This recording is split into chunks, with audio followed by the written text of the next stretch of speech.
Hey guys, tonight we begin not with a philosopher or a king, but with something far more dangerous and complicated, dating in the Middle Ages. Because believe it or not, finding love in a time of plagues, dowies, and chaperones was somehow even more awkward than texting someone, "What you doing?"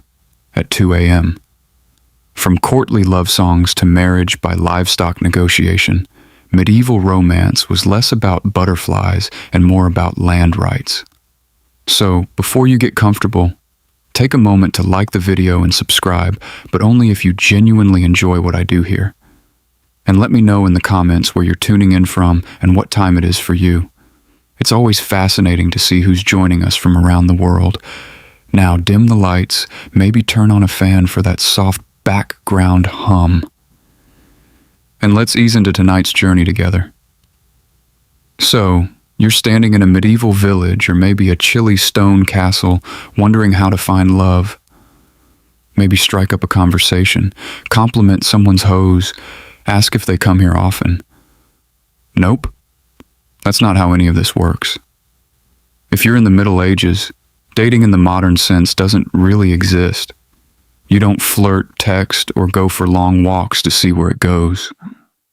Instead, your parents or your lord or your abbot are already deciding who you'll marry, when, and how many cows it will take to seal the deal. If you're a noble, you've probably been betrothed since before your voice dropped. You and your future spouse might meet for the first time on your wedding day. And yes, that's just as uncomfortable as it sounds. The whole thing is about land, titles, and family alliances, not compatibility or how good they are at lute solos. If you're a peasant, things are slightly less formal, but only slightly. Your family still has a strong say, and love isn't really part of the discussion. Maybe your parents know a nice girl whose family owns a productive goat. Maybe they admire a boy who can thatch a roof without falling off. Boom. You're courting now. Lucky you. It's not that people in the Middle Ages don't feel romantic. They do. It's just not the priority. The goal is survival, inheritance, and social stability. Falling in love before marriage, that's risky. Falling in love outside of marriage, that's scandalous. Either way, it's frowned upon. Unless you're a character in a tragic poem, in which case, go wild. And yet, you dream. Maybe you write a little verse on a scrap of parchment. Maybe you sneak a glance across the market. Maybe, just maybe, you fall for someone who wasn't pre-approved by your family's livestock appraiser. But for now, you wait. You obey. You try not to fall for the miller's apprentice. Because in this world, love might be the goal of poets, but marriage is the work of parents, priests, and politics. So you think someone's cute. Maybe it's the way they balance a basket of onions on their head. Maybe it's the confident way they beat mud off a rug. Your medieval heart skips a beat. But steady yourself, because in this world, romance doesn't bloom without a balance sheet. Before you even think about courtship, you'd better ask, what do I bring to the table? And if your answer is a charming personality, you might want to sit down. If you're a young man, you'll need land or livestock or tools or a roof that doesn't leak too much. Love letters are nice, but nothing says husband material like 2 healthy oxen and a roof that can survive a mild storm. If your father has already promised the best goat to your brother, well, you might want to consider the priesthood. If you're a young woman, your family needs a dowie. That could be coin, clothing, or a suspiciously generous number of geese. Doesn't matter how witty you are. If your family can't pay up, you're likely to spend a long time perfecting your embroidery alone. Now let's say you actually like someone. Someone who makes your callous heart flutter. You lock eyes at the well. There's a spark. It's romantic. It's poetic. It's completely irrelevant because unless your families are on equal financial footing, you might as well fall in love with a cloud. If you're noble, it gets worse. Your hand in marriage is tied to land, borders, and political favors. You're not just a person. You're a walking treaty. Congratulations. Even peasants aren't safe. Marriage is practical. You don't marry for butterflies. You marry because your pig pen borders someone else's wheat field. You dream of passion. You settle for irrigation rights, and yet you try. Maybe you offer a small gift, a carved spoon, a handful of berries, or your finest slightly cracked mug. Maybe they smile, maybe they don't, but the truth remains. In medieval dating, economics is the flirting and love is just a bonus you hope your spouse develops eventually. So let's say you're not a peasant worrying about pigs or a noble dealing with treaties. As the morning progresses, you're expected to contribute. Everyone contributes. Children gather firewood. Teenagers assist in the fields. Adults perform the majority of the labor. Even elderly villagers often help with lighter tasks, storytelling, childcare, or preserving traditional knowledge.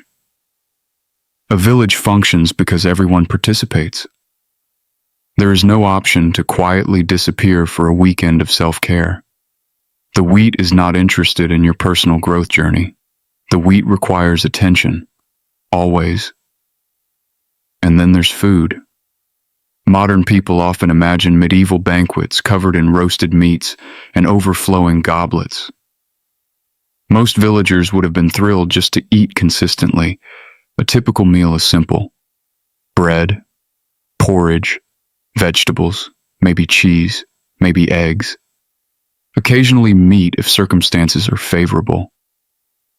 The average medieval villager spends an astonishing amount of time thinking about bread, growing grain, harvesting grain, grinding grain, baking grain, eating grain. If bread suddenly developed a personality, it could probably run the village. And water isn't always the safest choice either. Contrary to popular myths, medieval people did drink water. They simply preferred sources they trusted. Ale often became a common alternative because the brewing process made it safer. This means that throughout history, countless people effectively solved hydration problems with beer, a strategy that would probably receive mixed reviews from modern nutritionists. Still, life continues. The church bell rings. Workers pause. Conversations happen. Trades are arranged. Rumors spread.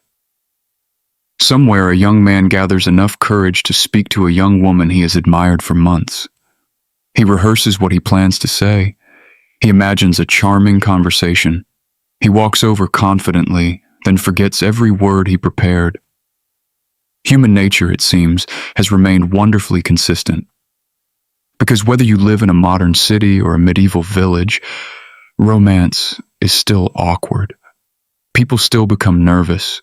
People still overthink. People still spend entire evenings replaying one conversation. The clothing changes, the technology changes, the language changes, but embarrassment remains eternal.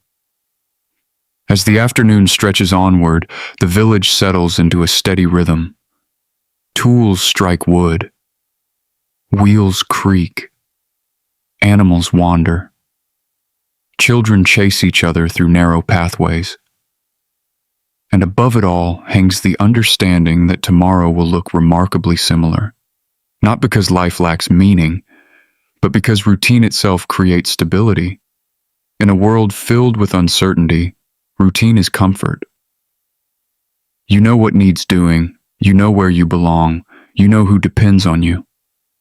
And perhaps that's why medieval villages endured for centuries, not because life was easy, not because life was fair, but because communities learned to survive together. As evening approaches, the pace finally begins to slow. The sky turns orange. Smoke drifts across rooftops.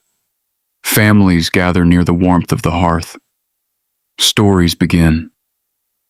Old legends are told once again.